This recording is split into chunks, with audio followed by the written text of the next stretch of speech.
And I think this was an awakening of what the Buddhists would call bodhicitta, the desire to save all sentient beings. And the way I came to understand it later, I didn't understand it at the time, it was basically reminding me of a commitment that I had made before I was born, what my incarnation was about. And it was basically awakening my compassion. Keep watching to learn more. For early access to our videos and live stream events, sign up for our free weekly newsletter at newthinkingaloud.org. New Thinking Aloud is presented by the California Institute for Human Science, a fully accredited university offering distant learning graduate degrees that focus on mind, body, and spirit. The topics that we cover here. We are particularly excited to announce new degrees emphasizing parapsychology and the paranormal. Visit their website at cihs.edu. Book 4 in the New Thinking Aloud dialogue series is Charles T. Tart, 70 Years of Exploring Consciousness and Parapsychology, now available on Amazon.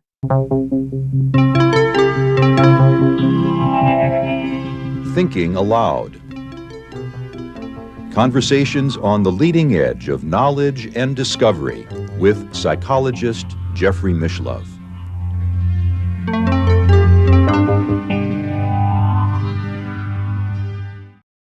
Hello and welcome. I'm Jeffrey Mishlove. Today is a special day. I'm here in Albuquerque with a live guest in my little studio. I'm with Chris Bache. He has been interviewed several times on New Thinking Aloud previously.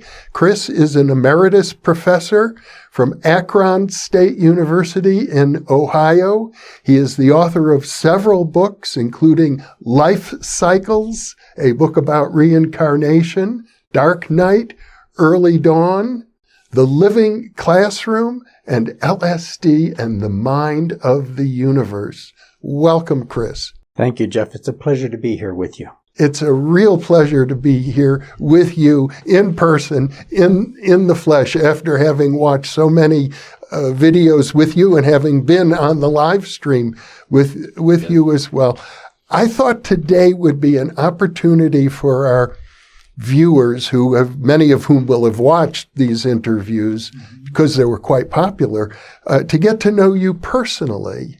I know, for example, you've talked about your life a little bit, that at one time you were considering joining the Catholic priesthood. Yeah, I was in the seminary for 4 years, 3 years in high school and 1 year in college.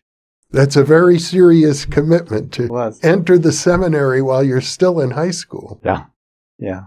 So you had a Catholic upbringing, obviously. I had a very kind of ecumenically broad but strong Catholic upbringing down in the Deep South in Vicksburg, Mississippi. My family comes from Louisiana on both sides, so that French Catholic heritage down in New Orleans area. And so we were Catholic, and I'll tell you, I don't remember a time in my life when I didn't want to be a priest. I mean, when I kind of became aware, became conscious, and certainly by the time I'm 5 years old, I remember having memories of wanting to be a priest. It wasn't, encouraged by my family. It wasn't part of that. It just was there in the beginning. And so I went into seminary as soon as I could in high school. They don't have high school seminaries anymore because they weren't really effective in yielding priests. But I did. I went into seminary and stayed in until my freshman year in college, and then basically decided that celibacy and I weren't cut out for each other, and left. It's not as if you left Catholicism at that point. No, I was at Notre Dame, and I got my degree in theology at the University of Notre Dame. But by the time I finished my undergraduate work, I was no longer a Catholic in any normative sense. And I went to Cambridge and I studied New Testament criticism. And the search for the historical Jesus was my earliest academic love. And by the time I left Cambridge, I really was no longer a Christian. the historical Jesus actually was my way out of Christianity and into a larger world of spiritual teachers. I see. What happened exactly? Well, I learned Greek and Hebrew and all the languages one needs to become a young scholar of New Testament. And the search for the historical Jesus, after several years at undergraduate and then these 2 years at Cambridge, I think I got a pretty good grounding of where research was taking us, where we were going to be going in future years in that area. And I felt I had a good, strong grounding in the best historian's assessment of who this man was and what was made of him. And the theological interpretations that followed really couldn't capture, I think, or adequately convey the depth and power of this person. And I encountered in him an intensity of spiritual awareness that was larger than the Christology that I had internalized. And then when I began to study world religions more broadly, I began to realize that there were other beings who had this same deep quality of spiritual connection. And so I opened up I never left Christianity. I just opened up into a larger family of religious discourse that took me. I taught world religions for decades, on the arm of Houston Smith. His books were the ones that I used in my courses. And so I would travel the world every semester, learning from the great spiritual traditions of the world. Well, Houston Smith was a good friend of mine. Really? I did, at least half a dozen or more interviews with him. I got to know him well in the days when I started doing interviews in the San Francisco Bay Area. Yeah. To me, he was a guiding light and a saint. He really was. And probably next to Stan Grof, there's a single individual who's had the largest impact on my mind because I taught out of his books in world religions for so many years. Mm-hmm. Yeah, wonderful man. And Stan Grof was also a big influence on you. Huge. When I finished my graduate work in Brown in philosophy of religion, and I was looking for where to take my work next, I encountered the work of two people who had a huge impact on me. One was Ian Stevenson at the University of Virginia, his work on reincarnation. And he convinced me in one reading of his book, 20 Cases Suggestive of Reincarnation, that reincarnation is simply true. It's just a fact. And that meant erasing 7 years of undergraduate and graduate school because it had nowhere in my studies had reincarnation been taken seriously, neither in the Western religions nor in the scientific traditions, which had erased the Western traditions in some ways in my thinking. Yeah. And so I had to start all over again and figure out if reincarnation is true, what does that tell us about the world we're living in? Well, what does it mean by true?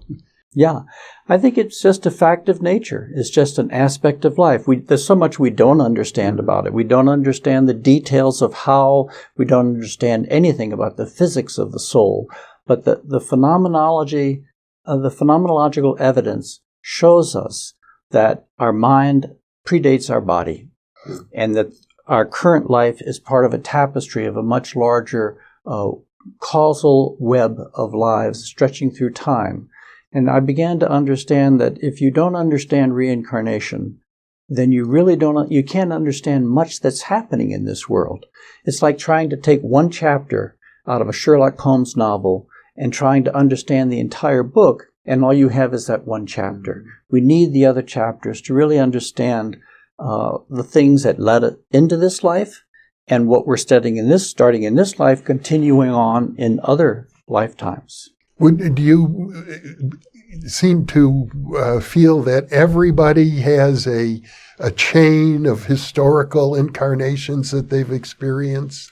Well, in general, I think so, but of course, there have to be beginners somewhere. They have to be people in their first lifetime or second or third lifetime. And then it's like at a university. There are freshmen and there are seniors. And there are people who've been at this game for a longer period of time. And the spiritual traditions often refer to those as old souls. That's a metaphor for someone who's gathered sufficient experience that they've spiritually matured over the course of their lifetimes. Because I would imagine as a student of theology, there would be in the literature many other options besides reincarnation. Yeah, there are. But this to me is not a theological proposition. I mean, for a long time it was discussed in theological or philosophical terms and debated. But I think in the last 50 years it's moved from the theologian's table to the psychologist's table. It's become a matter of empirical research.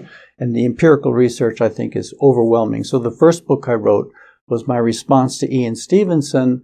And there I just basically, my conviction is we have overwhelming empirical evidence. Stevenson's research and the research on coming out of past life therapy, Roger Wolger, for example, and other past life therapists, cumulatively, there is sufficient evidence to make this the most reasonable hypothesis for understanding life. And that conviction is only deepened in my psychedelic work and in my other studies through the years. And that brings me to the second person that I encountered, both in my first year when I was just beginning my academic career, was Stan Grof. His book, Realms of the Human Unconscious, which had just been published then, was a turning point for me. When I read it, I immediately recognized that Stan's work was incredibly important, not just for psychology and therapy, but for philosophy, my discipline. And I knew I wanted to get involved in this. I felt a calling, and I knew that I felt that the people who would be doing the most important work in my field of philosophy of religion would be speaking out of an experiential basis, not simply a theoretical basis. And I knew it would take time. It would take a long time to really do serious work in the area. So I settled in 1979 and began a course of LSD therapy following Stan's protocols. Mm-hmm. And that ended up lasting much longer than I had expected. It ended up lasting 20 years of active work. In fact, I'd have to say I think of you as one of the foremost psychonauts, if I can use that term, of whom I'm aware. You took it very methodically, very seriously over years, keeping careful records of your experiences and with a clear idea of the goal. Well, yeah. And many misunderstandings and misinterpretations. I mean, I had a limited understanding of the psyche and a limited understanding of how this work would proceed, and those had to fall away over time. But in the beginning, let me back up. I had been practicing meditation for years since undergraduate work and through graduate school. Had started with transcendental meditation and then moved into Vipassana meditation and had experienced the usual blocks that people have in the first years of their meditation practice. And when I met Stan's work, I thought, here's a way in which I can push through these blocks faster. I could burn up my karma faster, and I would get on the other side and I would become enlightened faster. Mm-hmm. Well, that's not the way it kind of worked out, because I came to understand that the fundamental model that we were using in the transpersonal community was still a model of personal transformation, that you did your work, you encountered, you sort of cleansed your own karma, you dealt with your past lives, you cleared up your inner baggage, and then you would move into some heightened state of spiritual sensitivity. Like you're finished. We'll become enlightened. And that was, But what happened was not that. And I think it was partly because of the very aggressive protocol I adopted. Now, Stan outlines two protocols: psycholytic therapy, low dose, where you peel the psyche layer by layer, piece by piece, and high dose psychedelic therapy, where in the Spring Grove program in Maryland, they were using high dose therapy to address death anxiety among people who were terminally ill. Mm-hmm. And it was limited to 3 sessions. So coming along later, I thought, well, if you could do it safely 3 times, you could do it safely more times. Mm-hmm. And because I was married at the time, and soon there would be children coming along, and it was hard to get time away from dual career family for a weekend of this type of deep inner work, I decided to do psychedelic therapy, working with high doses, thinking if I could maintain the stability needed to work creatively and productively at these high states, I would basically chew up my karma faster. I would clean my plate faster. But what happened, of course, is if you work with highly amplified states of consciousness, pretty soon you just shatter the boundaries of your personal psyche. So the working dynamic becomes larger than anything which could be explained in terms of your personal psyche, even your personal enlightenment. Mm-hmm. Within a couple of years, I was being drawn into vast experiential territories that really didn't have too much to do with me personally. And over time, I came to understand that I was engaging what you might think of as coexistems or systems of condensed experiences within the collective psyche, what I called meta-coexistems, that there was some way in which my individual work had been changed into serving not my personal clarification, but somehow contributing a small piece to the clarification of the human psyche as a whole, to the collective unconscious. Are you suggesting then that you had personal issues that did not get addressed? Oh, no, they got addressed both before and after that work. So it wasn't a spiritual bypass. No. If you keep coming back over and over again, sooner or later, the universe is going to clean you up. It may clean you up in the beginning using one protocol. It'll clean you up later using another protocol. But if you keep engaging, the deep energy of life, it's going to bring out all your shadow material, all your former life material. It's going to release you from the pains that bind you. Yeah. So that happened, and then you entered into this state. I guess one way to put it, and if I recall, you used the phrase "the consciousness of humanity." Yes. What I found was that when the bubble of your personal psyche pops, when that egoic bubble pops, mm-hmm. and is no longer the organizing matrix for your experience, you don't simply pop into unitive, non-dual consciousness. There are many layers of consciousness between your individual ego and unitive consciousness, or the consciousness of God, or something like this. There's all these layers of the collective unconsciousness, the mind of the species, the psyche of the species. And early on in my work, when I was transitioning, after I'd gone through what Stan would have described as a classic perinatal death-rebirth process, mm-hmm. where my individual psyche was just shattered, then I went through an experience where I was confronting the killing of thousands and thousands of children, just being mauled and maimed by soldiers. And I was powerless to be able to stop it. And I think this was an awakening of what the Buddhists would call bodhicitta, the desire to save all sentient beings. And the way I came to understand it later, I didn't understand it at the time, it was basically reminding me of a commitment that I had made before I was born, what my incarnation was about. And it was basically awakening my compassion so that I would do anything, if given the opportunity, to save the children, to save the lives of the children.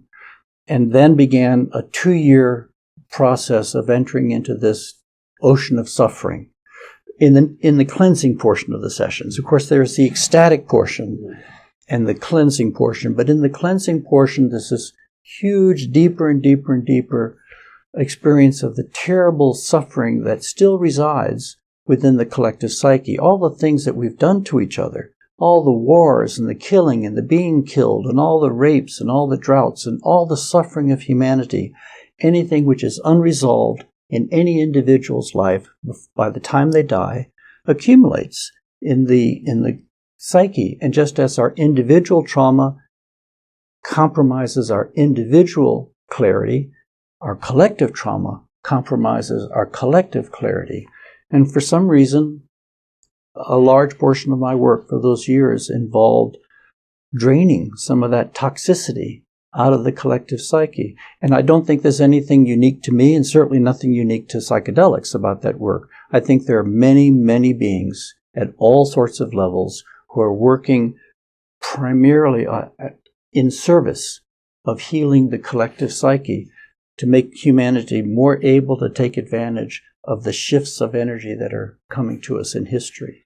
Because I would think if you're in touch with the psyche of humanity, in addition to the enormity of the pain and the suffering, the needless pain and suffering, the cruel, heartless pain and suffering, There are also many things to feel differently about, the ambitions of people, the visions that people have, the joy that people have, the creativity that has been expressed in art and music and literature. Yeah, and the genius. Mm-hmm. What happened for me is that in the first year of experiencing the ocean of suffering, when I would go through the crisis and go through a breaking point and surrender to that, then I was taken for the first time into what I came to call deep time. Mm-hmm. And I was taken for a year and 7 sessions. I experienced my entire life from beginning to end as a single totality. And I was given a set of insights into what my life was about, into personal relationships that I was involved in, about my work at the university. But it was very kind of personal. It was at the psychic level of transpersonal experience. And then I stopped my work for 6 years, for reasons I describe in the book. And when I resumed 6 years later, the ocean of suffering began exactly where it had stopped, and it kept getting deeper and deeper, worse and worse. But what was happening in the ecstatic portion of those sessions is that I entered what I call the initiation into the universe. I was being initiated. I was given a crash course in Cosmology 101, being given a series of experiences that far transcended my individual life and opened me to some of the fundamental metaphysical truths of existence. In that process, as that process continued to deepen, I kept being immersed in the collective psyche of humanity. And I was being basically taught. I've always had a sense of being guided in my sessions by a higher intelligence, a higher consciousness that never manifested in any figural form. It never adopted a form. It was always invisible, but it was always there, always guiding me and instructing me. And so I dissolved in the collective psyche repeatedly, and was taught the ways in which our individual minds are part of our species mind. Even our individual diseases are part of the collective diseases that we are processing in history, and that everything we do individually, both the acquisition of our problems and the solution of those problems, come from and radiate back into the collective psyche. And even our diseases come out of our humanity's stage of our evolutionary history. And as we heal those diseases, that healing goes out and ripples out into the collective. And that's the primary thing I was addressing in Dark Night, Early Dawn. I was beginning to understand that there is no such thing as private karma. It's all collective karma in the end, just as there's no separate private identity, but always an interconnected webwork of identity. There's no such thing as private karma. We're always drawing from and feeding back into the karma of our species. We're all growing together. We're all arm in arm. We're all developing it together. And this was sort of laid out for me over and over, clarity and clear instructions. And it's very interesting. I mean, it would take me through a series of instructions and then double back and take me through it again and again until it was sure that I understood. And then we would go on to the next lesson. As if you were following a curriculum. It was. And it was not a curriculum of my own making. It didn't come out of my studies. It didn't come out of my reading. It was the only teacher I've ever had. And the only spiritual teacher I've ever had has been the universe. Out of this kind of profound encounter and communion, and then surrendering and let it teach me whatever it wanted me to know. On the one hand, you're learning from the universe, and on the other hand, it's being facilitated by a very particular molecule. Yeah, isn't that interesting? Yeah. Yeah, and of course we have hundreds, thousands of molecules we find in nature that facilitate these amplified states of consciousness. It just happens that LSD happens to be a synthesized version. It came from Albert Hoffman's work, but the fundamental dynamic is the same.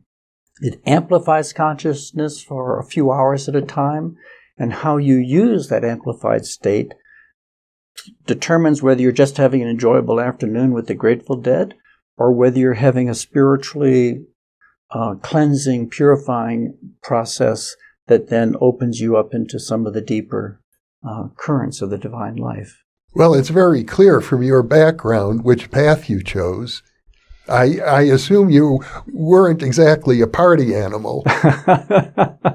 No, I left the priesthood, but in some ways the priesthood never left me. Mm-hmm. And then as I learned more about the Eastern traditions and my meditation practice deepened, and I was teaching courses on comparative mysticism and advanced courses on Buddhism, I always considered the spiritual teachers from multiple religious traditions to be my mentors, and trying to live up to the examples that they gave us. In your LSD sessions and the layers that you described, I would imagine that the next obvious layer after the consciousness of humanity as a whole, which is huge, would be the ecosystem of the planet that we share, because our species is not isolated either. Absolutely.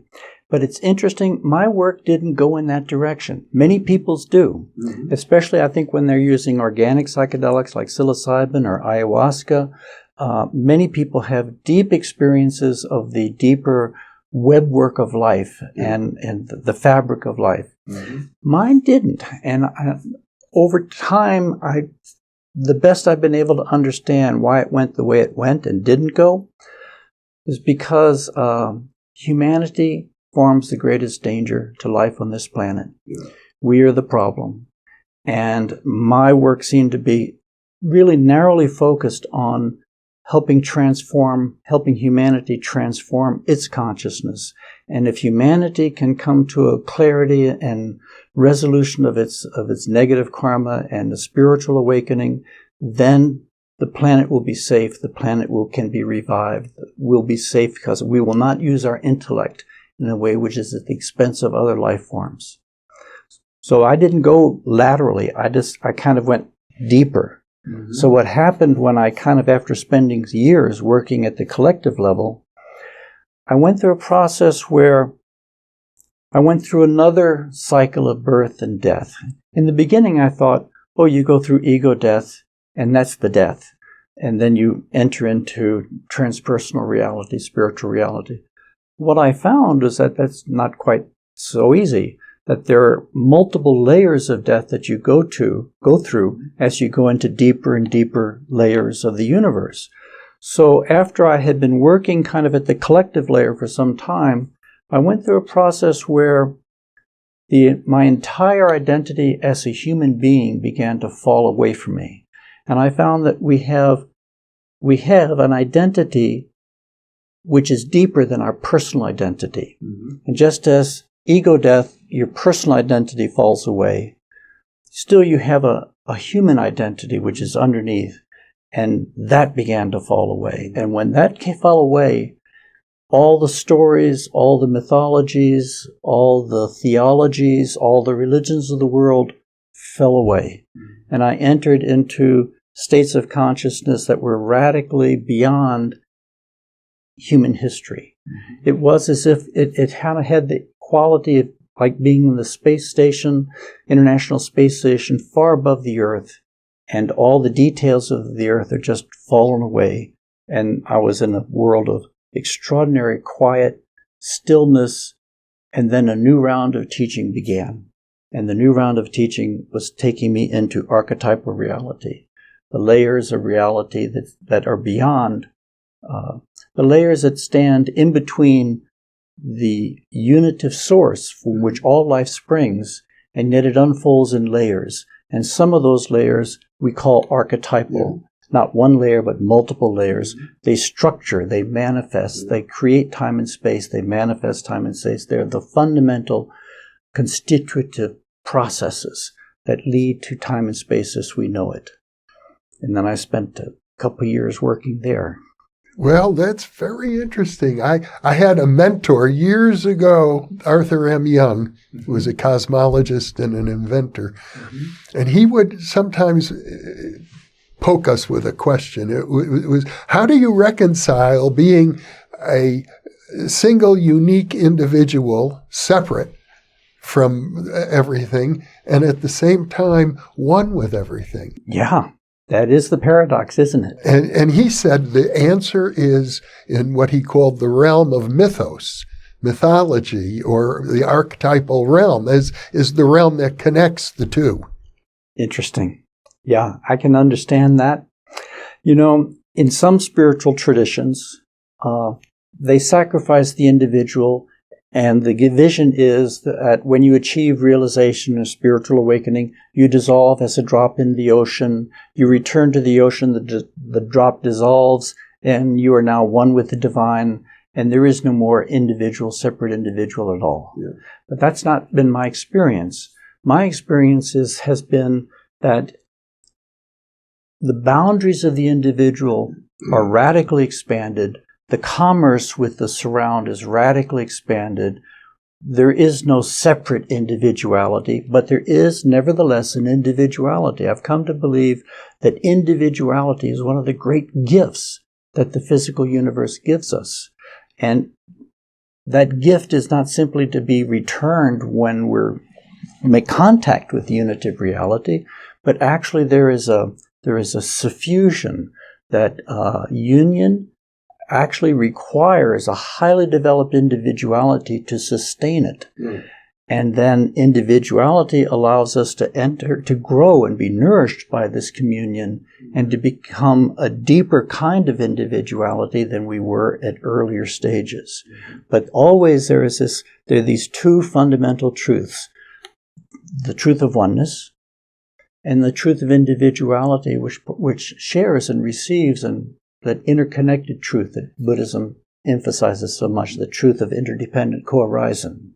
Interdependent co-arising. Yeah, it's as if the self-creation of the universe. Yes.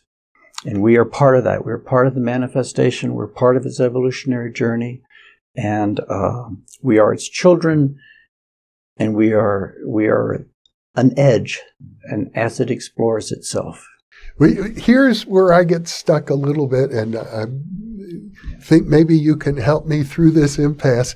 If you're dealing in the archetypal realm, as you've described, to my understanding, all of the archetypes that we know are expressed in human terms. Yeah. The father archetype, the mother archetype, the hero, and so on. But you're also saying that you move beyond human terms. So how do the archetypes manifest when you're beyond the human side of things? Yeah, good question.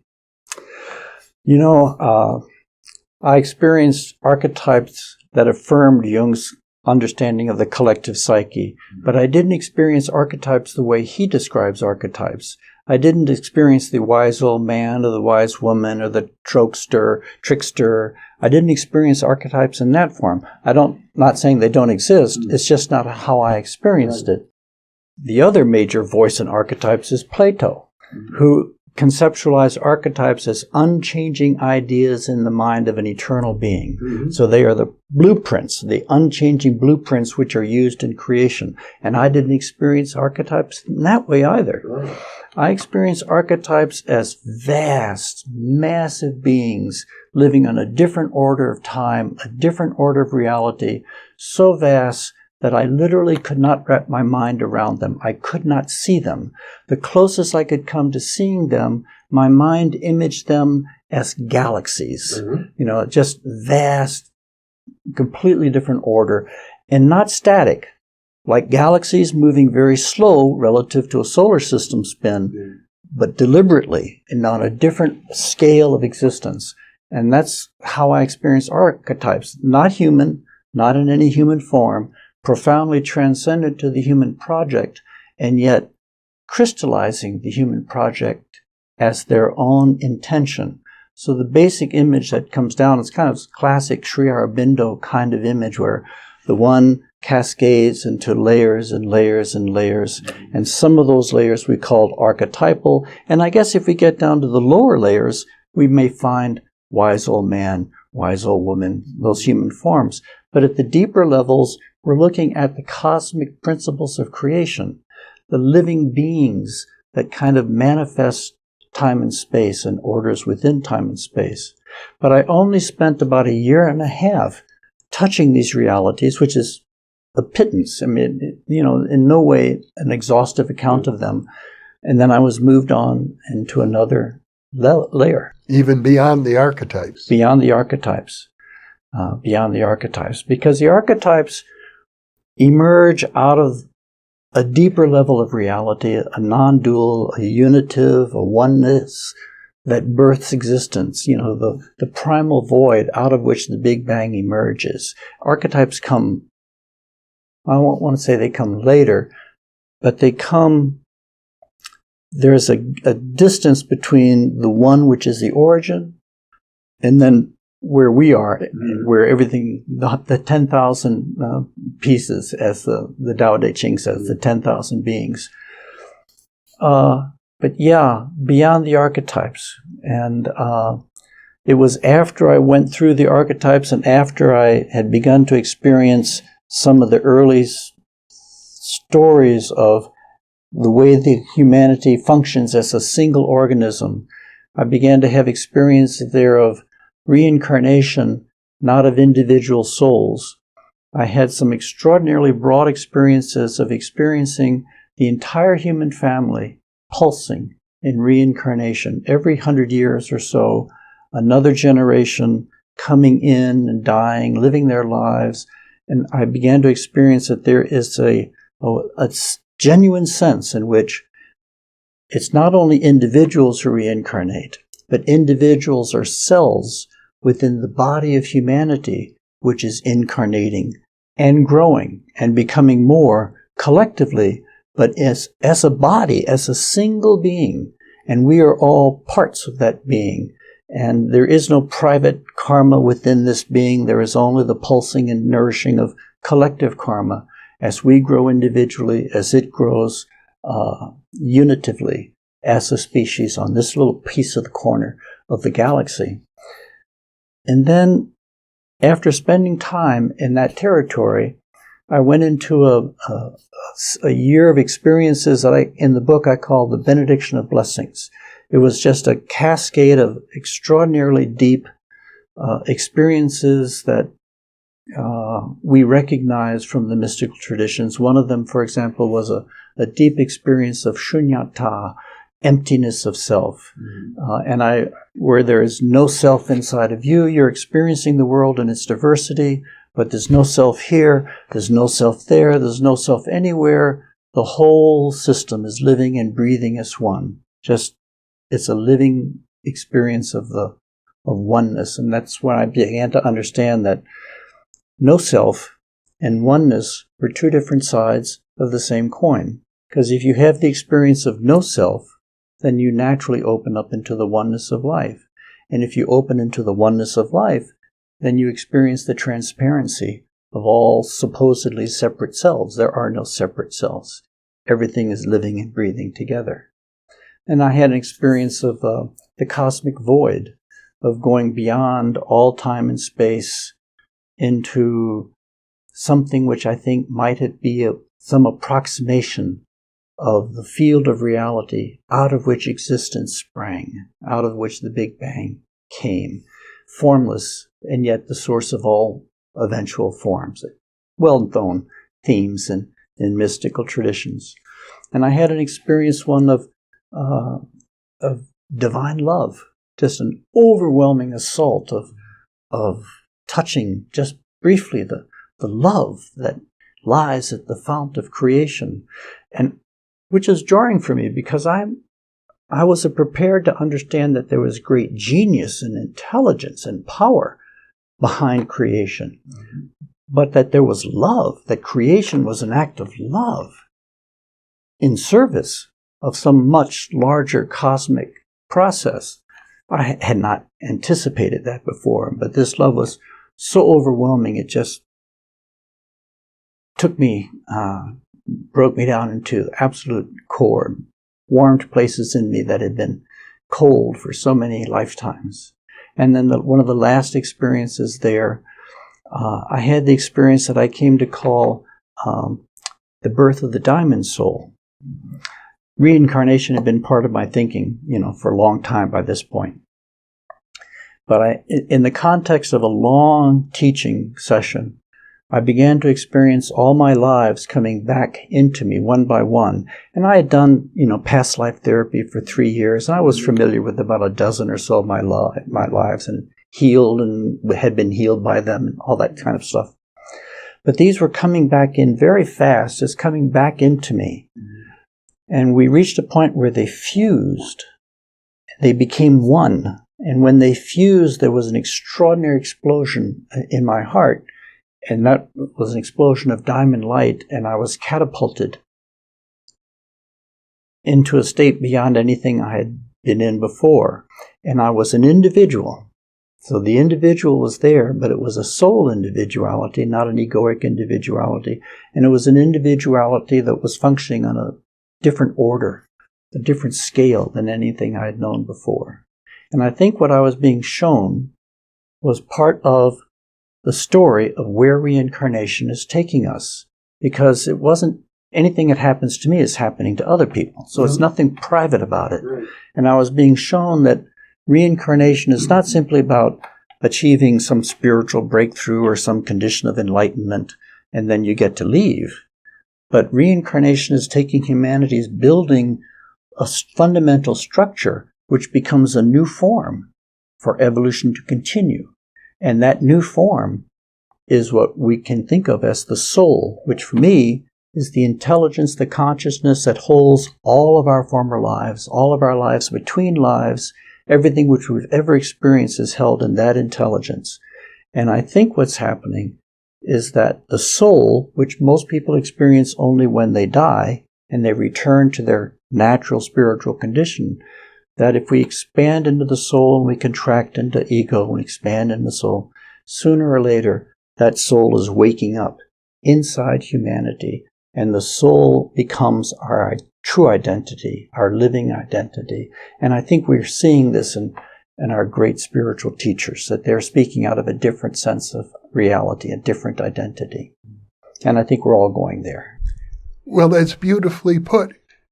You're very eloquent, and you're taking very, very subtle, delicate ideas and putting them into English. Trying to. You're doing a magnificent job. Very few people, I think, could communicate as much as you just did. Well, I waited 20 years after I stopped my sessions in 1999.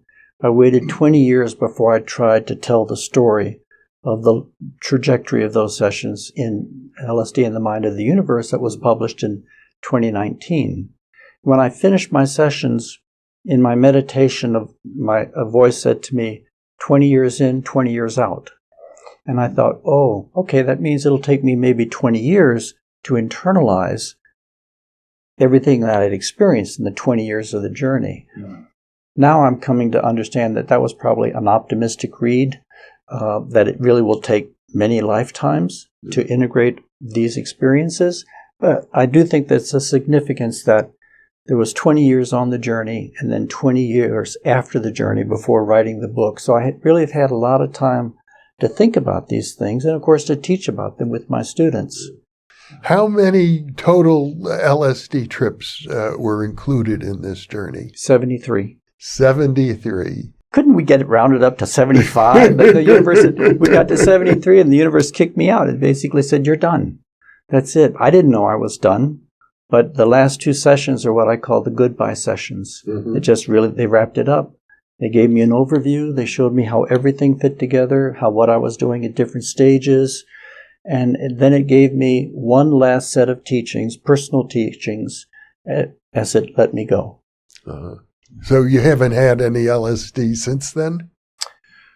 I haven't done any serious high-dose LSD work since then. Okay. I've done some work with psychedelics, with psilocybin, with some ayahuasca, a little bit with 5-MeO-DMT and San Pedro, but low dose, nothing pushing the boundaries that I had been pushing before. In fact, after I stopped, and I really haven't done much psychedelics at all, but what little I have done has been focused on integrating what I had experienced in those deep sessions, not trying to push the boundaries, any further boundaries. And we should mention, you are not recommending or encouraging other people to do what you did. Absolutely. In fact, I discourage, every time I'm giving talks, I discourage from people from doing what I did, in the sense that I'm not discouraging them from using psychedelics, but discouraging them from using the protocol that I did, which was a systematic, constant working with high doses on about 5 times a year, blowing your mind apart, entering into some communion, congealing again. It's just that when you do it that aggressively, it becomes a very demanding lifestyle. You spend so much of your energy having to navigate the ramifications of your experiences, of having to manage the implications of it, the physical, subtle energy ramifications. And I also had a sense in the beginning, I thought there was an endpoint to the journey. I thought the goal was to get to some definite endpoint. Like whether the diamond mind luminosity. Diamond mind, or oneness with God, or the metacosmic void. But what I found is that oneness with God, there are many permutations of oneness with God. There are many variations, and there are even variations of formlessness. There are permutations of that. And then I had this one experience in the middle of the diamond luminosity years where I was cooking in diamond luminosity. I was totally absorbed, totally happy, ecstatically in this hyper clarity. And then my visual field opened 90 degrees. It turned, and I saw reality far in the distance. And I saw reality there, and a light hit me from that reality, and it hit me, and it just instantly transported me into a reality even beyond diamond luminosity. And it lasted only a second or two.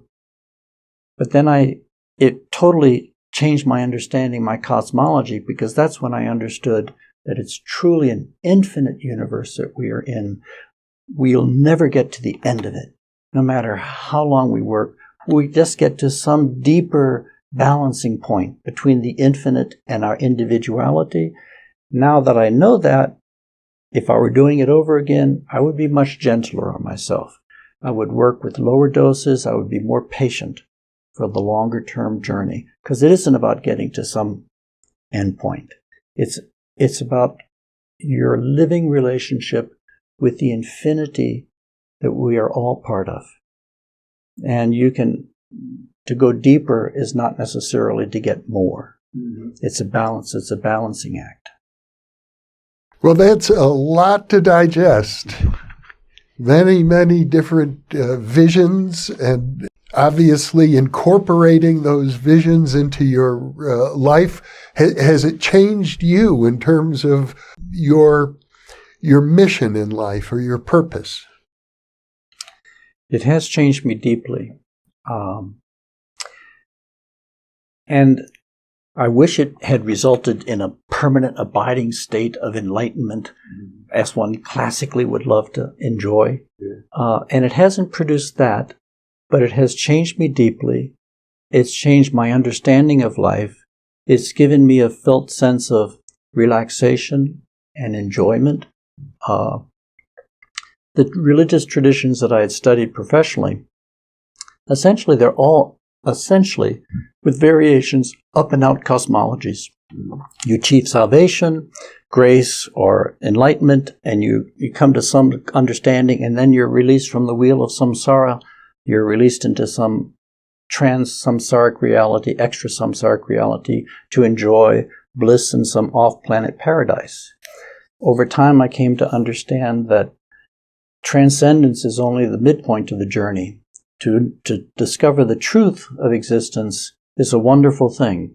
To touch God, to understand that your nature and the divine nature are the same reality, that's a wonderful thing. But that's only the midpoint of the journey. The other point, the other half, is bringing it in here, living it inside time and space. Mm-hmm. And that's a long, long process. My sessions told me toward the end, there's the dying of seeing and the dying of holding. The dying of seeing I had done, the dying you have to go through to see and experience the communion. But the dying of holding begins after the sessions or after your journey. And that's been occupying me for all the years since 1999. And that's a long process. But along the way, there's a peace that comes, a relaxation, and an appreciation of the beauty and the genius that we are surrounded by continuously. And when you work at a university, the primary religion of the university is science. And science is magnificent. I love science. But it's been mixed with this reductive materialism, this carryover from 19th century thought, which is so debilitating, and this vision that it's all chance, it's all screened by necessity, brute, and there's no intrinsic meaning to our existence, and there's certainly no guidance. And that's a very debilitating philosophy for undergraduates to absorb in their life. I mean, that philosophy would suggest that all of these profound experiences you've just described were drug-induced hallucinations. Absolutely. They have no existential value, no philosophical value. Yeah, they're meaningless. But those ideas are usually held by people who have never had any of these experiences. People who have those experiences quickly change their mind, and they realize the truth of the experiences. Even though, it's not like no experience is absolute, it's not to privilege, over-privilege anyone's experience. What's important, I think, is not what any one person experiences, but what all of us experience together. And it's putting all of our experiences on the table together where we can sift out what's ephemeral, what's transitory, what's idiosyncratic from what is really common ground. And that I think we're going to be moving more and more into in the years ahead, what's common ground. Your book, The Living Classroom, is coming out or has just come out recently in a new edition. Yeah. And in that edition, you go back and observe how your psychedelic work of many decades ago, which was profound and which you kept hidden from your students and your colleagues, actually was influencing them nonetheless. Yeah. It was kind of, the classroom was kind of like a test case for actually testing some of the metaphysical implications of these visionary experiences, where you learn the essence of oneness, that there is a fundamental oneness within which we all exist. Like we're all in a pool, and any ripples we make touches everybody in the pool. My students didn't know anything about my psychedelic work. Even when I taught psychedelics, I was teaching Stan Grof's work, I never let them know that I was doing this work myself. It was illegal, and I couldn't let them know. And yet I found that they were being touched by my experiences. When I would be going into deeper breakthrough levels, I found that they were beginning to be activated in their own lives, just by being around me, just by encountering some of the ideas. And I found that there was a certain transparency developing in my mind, which I was not aware of in the beginning, and I was powerless to control. But I would just be lecturing on an ordinary day, and I would be reaching for an example to crystallize some point, to make it real. And I began to have students come up to me after class and say things like, "It's funny you use that example that you used today, because that's exactly what happened to me this week." And I was not aware of making any paranormal contact with them. And at first I thought, okay, that's happenstance. That's, I was taught to treat that as trivial. But it kept happening, and it kept happening over and over, and I began to realize something deeper was happening, and I had to understand it. And it took me a long time to really begin to understand the fundamental ways in which fields of consciousness work and energetic resonance works. So I found that my sessions and my immersion into these deep transcendent states had changed my psychic makeup in some way that made me kind of as a lightning rod, sparking transformation in those of my students who were receptive to this type of influence. And it wasn't by conscious intention on my part or design. In fact, I had to learn how to manage and control these forces. How do you ensure freedom of consent and free will when this is operating so unconsciously in the room? And I developed a different way of teaching, what you might call a quantum pedagogy, in contrast to a Newtonian pedagogy. And it's not to pretend that individual minds don't exist, but there is that second part, the quantum fields in which all of our minds are within a field of mind. And so I developed strategies to begin to take advantage of this, to empower their learning by using exercises in the classroom that drew upon the strength and power of these collective fields. Yeah. And when I first wrote The Living Classroom, I didn't mention psychedelics at all because it was 2008. I didn't want psychedelics to be a red herring that would prevent these ideas from being used by teachers up and down, from K to graduate schools. Mm-hmm. But then later, after I had written LSD and the Mind of the Universe, and I was out of the psychedelic closet and I was no longer working at the university, SUNY invited me to tell the truth in the second edition. And so there I tell the truth that what I referred to in the first edition as spiritual practices that were taking me deeper into that ground, those spiritual practices was my psychedelic practice. And so I'm owning the fact that it really is the LSD and the Mind of the Universe is the backstory to The Living Classroom. And I might mention that I had been wrestling with the ideas from The Living Classroom, but the entire book was downloaded in 10 minutes in one session. It just dropped in clear. It took me years to work out all the details, but the fundamental solution, why my students were being activated, dropped in 10 minutes. And it was so clear when I got to my notes and I looked at it again, I didn't even write down the details. I knew I had it. Would you say that your psychedelic experiences affected your aura? One could, even deeper. I mean, I kind of, Alex Gray's painting, his paintings are magnificent, and he's very good at depicting the enormous energy that psychedelics can activate. And so his figures are figures on fire. And that's very true. Even after the session is over, your subtle energy system is running more powerfully than it had run previously. And this energy is, it's contagious. States of consciousness are contagious. Negative states are contagious. Positive states are contagious. And it's just a natural fact of nature. So my energy was triggering their energy. Now, most people were not activated in this way, but those who were receptive were activated. And then I imagine it fed back to you and influenced you yet again. Yeah. And so there was often a feedback loop that would happen. I would say something, it would open up them. There would more energy come into the room. I would receive it. It would affect me. Sometimes there was so much creativity in the room that after the class was over, I would copy down the blackboard because I had gotten insights and seeing things that I had not seen quite as clearly before that time.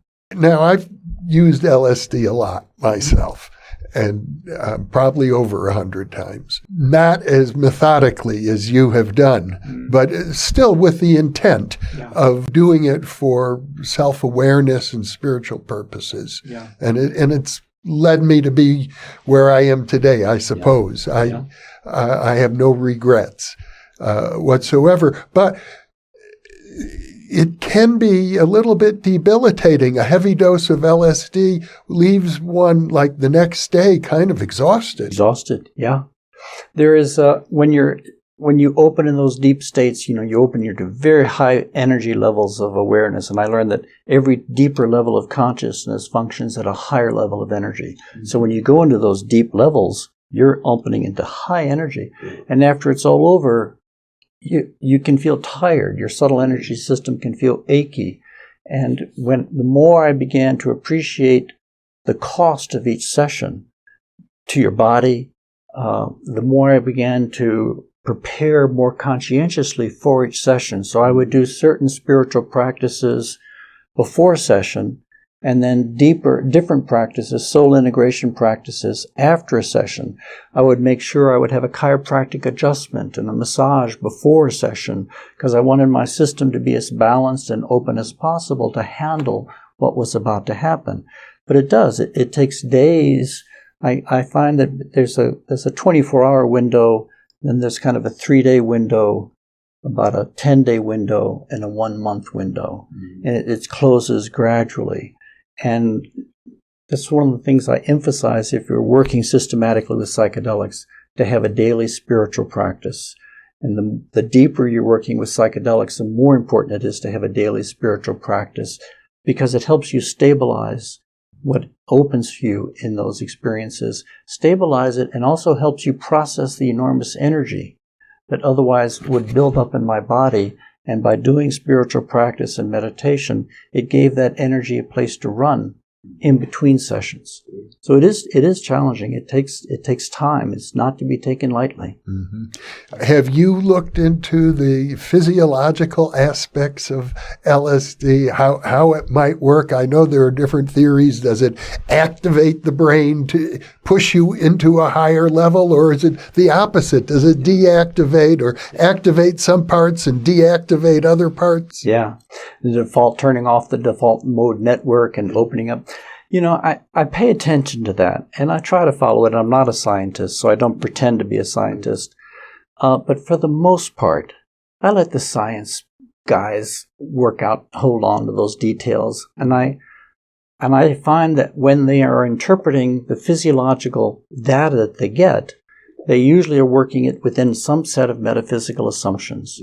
And some of those metaphysical assumptions are more adequate than others. And my metaphysical experience is rather extreme, and so some of that stuff doesn't seem to me to be getting at the core. Mm-hmm. Some of it does. Shutting down the default mode network opens us up to greater creativity and whatnot. Mm-hmm. But I think that much of that discussion still doesn't appreciate the depth of cosmological access that can be that opens in deep psychedelic experience. Which one of the problems, I think, in our history, our intellectual history around psychedelics, is that many fundamental or influential accounts were written after only a handful of experiences. Yeah. So, The Doors of Perception, Aldous Huxley, wonderful book, after one experience. He was a great writer. He was a great writer and a great thinker. Yeah. When Houston Smith wrote Cleansing the Doors of Perception, which is his collection of his writings on psychedelics, he had only taken LSD 6 times. And after that, he said the bummers increased, and he decided to hang up the phone, take Alan Watts' experience. But that sort of underestimates what can happen if you don't hang up the phone, if you keep going back to the well.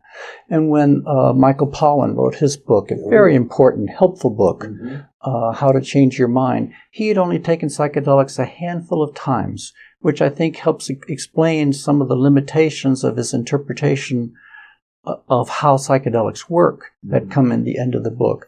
I think it's important for us to not just look at the first few experiences that open, but what opens in a long lineage of experiences. And here we have a lot to learn from the indigenous cultures who have been working with psychedelics for thousands of years, and they have a long lifetime of working with these states. And there are advanced chapters that open in the book only after the preliminary chapters have been digested. Yeah. Well, I was about to say that I thought you probably identified yourself as a philosophical idealist. Now I'm not so sure, because I don't think that indigenous cultures would necessarily go along with that. Yeah. Yeah, and every psychedelic has a certain spectrum. It operates on a certain spectrum of consciousness, from even low dose to high dose, but generally there's a certain range that it activates. And I think LSD tends to, what I think of as kind of a high altitude psychedelic, it tends to activate at higher levels, very high cosmological levels. Something like psilocybin, which is such a wonderful psychedelic, which is so body-oriented and heart-oriented and emotional-oriented, it tends to operate at a different level, a lower level in some ways, but a rich level. And so we have to look at each particular psychedelic, the spectrum of consciousness that it activates, how we can work with each one, and then we start to put the puzzle together. does what we learn from psilocybin, how does that mesh with what we learn from ayahuasca and LSD? Pretty soon we start to have a larger landscape that's waiting for us in these states. Now, I know you are on the board of directors of the Grof Institute. Isn't that correct? Yeah, I'm on the advisory board of Grof Legacy Training. Yeah, I see myself very much in Stan's lineage. I mean, he was the one who, his books gave me the confidence to go where I eventually went.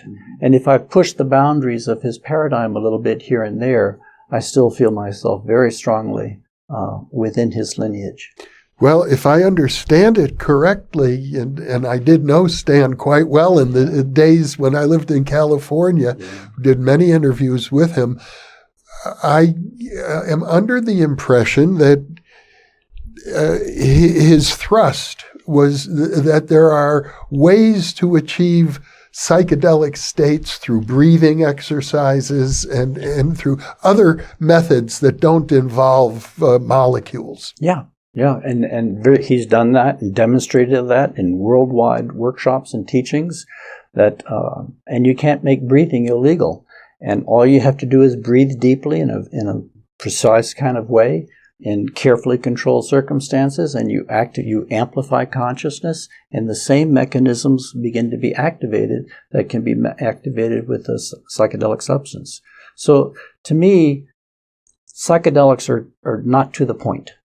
It's the nature of consciousness that is to the point. Psychedelics amplify consciousness, but it's consciousness that does the work. And that's why there's a fundamental convergence of the vision of reality that emerges in the great non-psychedelic spiritual contemplative traditions and the psychedelic traditions. We're not discovering a new universe.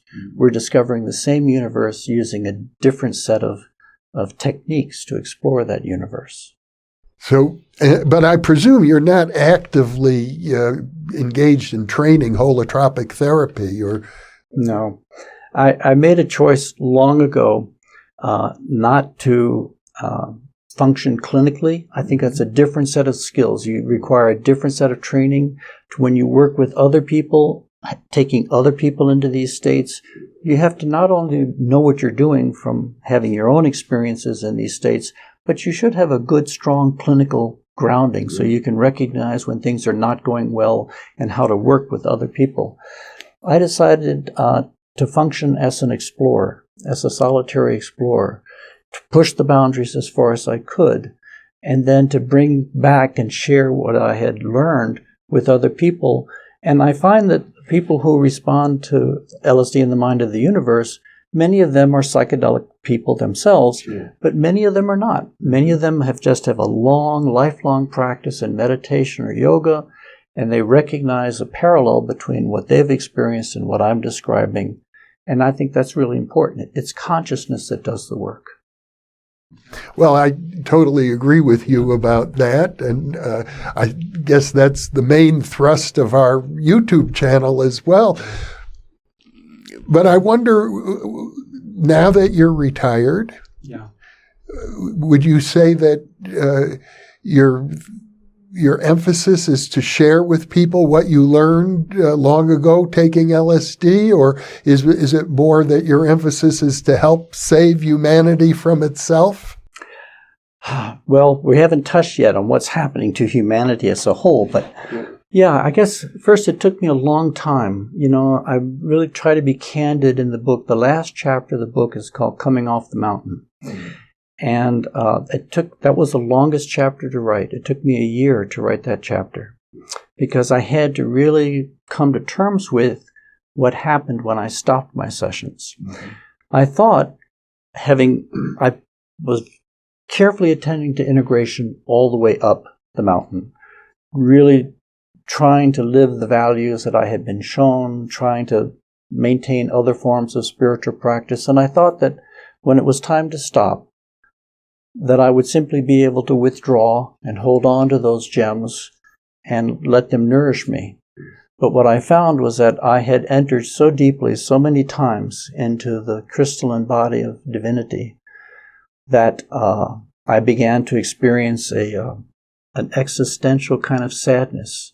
I knew I had to stop. My body was telling me, my mind was telling me I had to stop.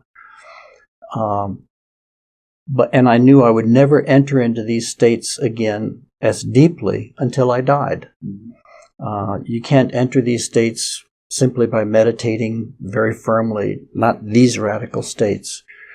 And the sadness of not being able to enter into communion with my beloved for years was very hard at first. It took me a long time. It took me about 10 years to really become committed to living on this planet again with feet solidly grounded, and which is another reason why I wouldn't encourage people to do what I did, because I knew that somewhere along the line I had made a mistake, and I didn't know where that mistake was. And I turned to examine my history to find out where the mistake was. And I began to realize that I had lost the balance, a critical balance between transcendence and immanence, between leaving time-space and going into the infinite, and then being grounded in time-space, which is the other important truth. And I was basically overextended. I was spiritually overextended. And I made a conscious decision to ground myself inside the planet in my life. But the second reason that it was hard is because I wasn't allowed to talk about my experiences. I'm a teacher. I love to share information. I wasn't allowed to share that information. So writing LSD in the Mind of the Universe was the beginning of healing that wound of silence, so that I could take the two. I'd split my life in two parts. I was a professor and I was a psychonaut. But finally being honest about my experiences allowed those to come back together. And I began to be whole within myself. And that process continues. So what I've been asking myself in the years since LSD in the Mind of the Universe has been published is, how can I be useful? How can I make this unusual journey which I've taken useful to other people without, I'm not teaching them to go into these states. I'm not holding their hand while they go into these states. That's other people's work. The holotropic breathwork people, the other psychedelic therapists, that's what they're doing. I'm basically, first, I don't really have an agenda. I'm comfortable just writing my life out as it is. I don't have any felt need to accomplish anything or to do anything. But I'd like to be helpful. I'd like to be useful.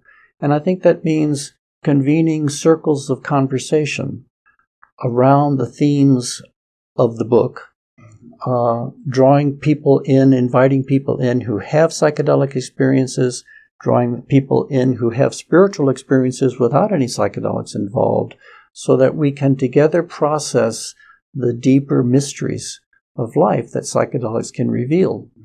And slowly, that seems to be taking shape. I basically go where I'm invited. I don't really seek invitations, but if people want to have conversations about these things, I'm happy to go there. Well, you're certainly invited to come back here. Yeah. Now we go to actually one of the most surprising aspect of the journey was insights into where humanity is in its spiritual evolution and where it's going, which I had no idea that this was possible when I went into this work, but it actually became one of the dominant motifs of the work.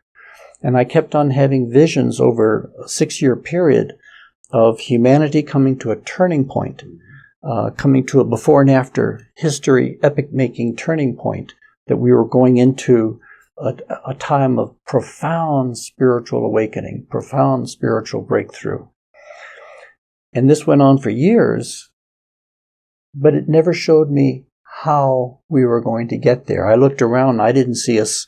I saw us heading to the mall and to the football stadium as much as to a spiritual breakthrough. Mm-hmm. And then I had that experience in one session, which took me deeply into the future, not as Chris Bache, but again dissolved into the collective psyche, and gave me the experience of the death and rebirth that humanity is coming into, a time of profound deconstruction, a time of loss of control, a time of great existential suffering, which is global, not national or individual. It's just global. a time where the suffering will be so severe, at least in my experience, that we might think it will be an extinction event, that we are coming to the end of the line for humanity on this planet. We've so overdrawn and overtaxed our systems. But at least in my experiences, I was shown that we come through this experience. We're reduced in number, but we come through this experience. And something about the depth of suffering that we encounter opens us up at the deepest level of our being. It opens our heart and it opens our mind. And there were a lot of teachings around nonlinear systems and what happens when the collective psyche, the collective unconscious is activated at such a deep level. But that in this period of history we are giving birth to the next iteration of humanity. And I think it has to do with the birth of the diamond soul. I think we can no longer afford to live in a planet which is being run by egos, even well-intentioned egos. We need to grow up if we're really going to survive as a species. And I think growing up means growing into the great age which has been gestating within us for thousands and thousands of years, letting that age express itself and taking us forward. So I think that we are coming into a time of intense suffering, intense labor, but magnificent outcome. The birth of the future human is the birth of and many, many people have this insight. They have these insights. The indigenous people have these insights. I'm aware of that. We've done other interviews with visionary thinkers who see this, and I always wonder, though, can we be sure we're going to come out of the crisis? It seems to me we're very close to extinction. We are. And there's, as far as I know, the future isn't fixed. Yeah. There's no guarantee that we're going to pull through. No probabilities, extrapolating probabilities, and it does look very dire, and some very wise and well-informed individuals think that we're already extinct, we just don't know it. We're living out the last years of an exhausted planet. And I understand that, and I don't have an empirical evidence that would argue against that. All I have is my visionary experience. And I've had experiences of the future human, and in the last great vision of my journey was in the 70th session, the last vision. It stripped me down mercilessly. It was the largest strip down, deepest strip down I went through in any of my journeys. And it took me eventually deep into the future, and it gave me a series of teachings. But the core of it was, and it gave me an experience of the future human. So that for me, and the future human that I experienced was just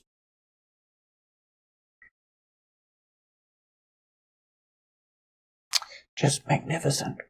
It's not an improved humanity. It's a radical shift in the fundamental baseline of humanity. So for me, I cannot doubt that we will make it through it, because I've been given the experience that we do make it through it. But I understand it is everything. We have to reach deep, because there are no guarantees in nature. We have to reach deep and work very hard to realize the opportunity that's coming our way. Well, Chris Bache, what a magnificent time to share with you the ups and downs of this glorious vision. I'm so glad that you've come to Albuquerque to be with me and to open up your heart and your soul to me and to the New Thinking Aloud audience. Chris, thank you so much. Thank you, Jeff. It's been a wonderful conversation, and I'm honored deeply. You who have been in this field for so long and touched so many people's lives, it's a true privilege to sit with you. Well, I am honored to sit with you, I can tell you that. Someone who has explored psychedelics just about as far as is possible. Thank you. And for those of you watching or listening, thank you for being with us, because you are the reason that we are here.